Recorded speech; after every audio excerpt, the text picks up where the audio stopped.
రావడం జరిగింది. మనతో ఉప సర్పంచ్ గారైన ప్రవీణ్ గారు మనతో ఉన్నారు. నమస్తే సార్, బాగున్నారా? సార్ యాజ్ ఉప సర్పంచ్ అయినందుకు congratulation sir. Thank you madam. Okay sir, మీ గ్రామాన్ని మీరు ఎలా డెవలప్ చేయాలనుకుంటున్నారు? ముందుగా ఈ గ్రామానికి ఈ ముఖాముఖి కొరకు వచ్చిన ఇంటర్నేషనల్ న్యూస్ ఛానల్ వారికి హార్ట్లీ థ్యాంక్స్ చెప్తున్నాను. మొన్న జరిగిన ఎన్నికల్లో నా పైన నమ్మకం ఉంచి గెలిపించిన 7వ వార్డు ప్రజానీకానికి మొదటగా ధన్యవాదాలు, కృతజ్ఞతలు తెలుపుకుంటున్నాను. అదేవిధంగా నా తోటి వార్డు మెంబర్లు, నా సహ వార్డు మెంబర్లు నాకు నమ్మకం ఉంచి గ్రామంలో సర్పంచ్లో సగభాగం నాపై భారం ఉంచినందుకు నాకు సపోర్ట్ చేసిన వార్డు మెంబర్లకు కూడా హృదయపూర్వక కృతజ్ఞతలు తెలుపుకుంటున్నాను. ముందుగా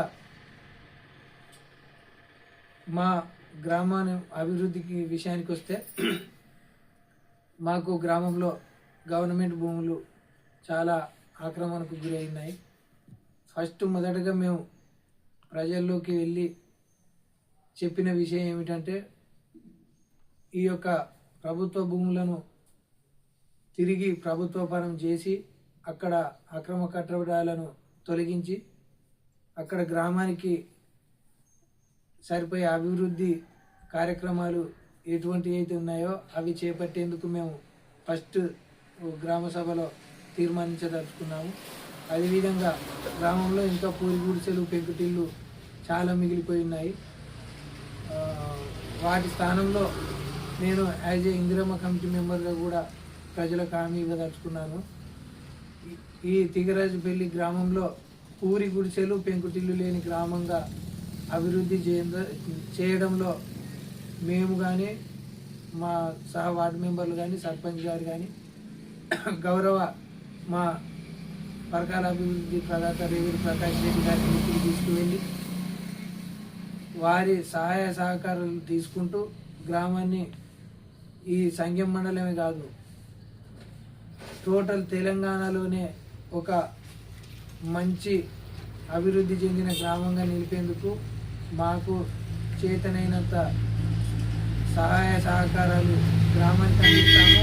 మాకు అటువంటి సహాయ సహకారాలు రేవూరి ప్రకాష్ రెడ్డి గారు కానీ, మంత్రివర్యులు కొండా సురేఖ మేడం గారు కానీ, గౌరవ ఎంపీ కడియం కావ్య గారి వారి సహాయ సహకారాలు కూడా కావాలని మేము మీ న్యూస్ ఛానల్ ద్వారా వారికి తెలియజేసుకుంటున్నాము.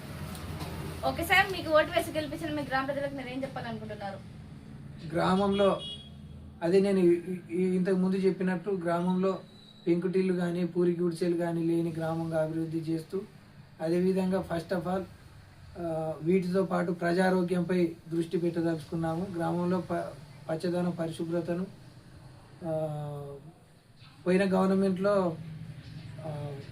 హాస్పిటల్ మధ్యలో ఆగిపోయింది నిర్మాణంలో. దానిని గౌరవ ఎమ్మెల్యే గారి దృష్టికి తీసుకువెళ్ళి దాన్ని పూర్తి చేయడంలో కూడా మేము ముందుండి ప్రజారోగ్యాన్ని ఫస్ట్ ఆఫ్ ఆల్ మేము ప్రజారోగ్యము, గ్రామ అభివృద్ధికి వాటిపై దృష్టి పెట్టదలుచుకున్నాము. మనం ఆరోగ్యంగా ఉంటే గ్రామం ఆరోగ్యంగా ఉంటుంది, గ్రామం ఆరోగ్యంగా ఉంటే మండలం ఆరోగ్యంగా ఉంటే జిల్లా.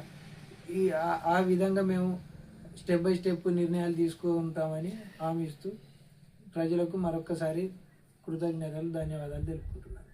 Okay sir, thank you. So ఇదండి టుడే ఇంటర్వ్యూ. Thank you.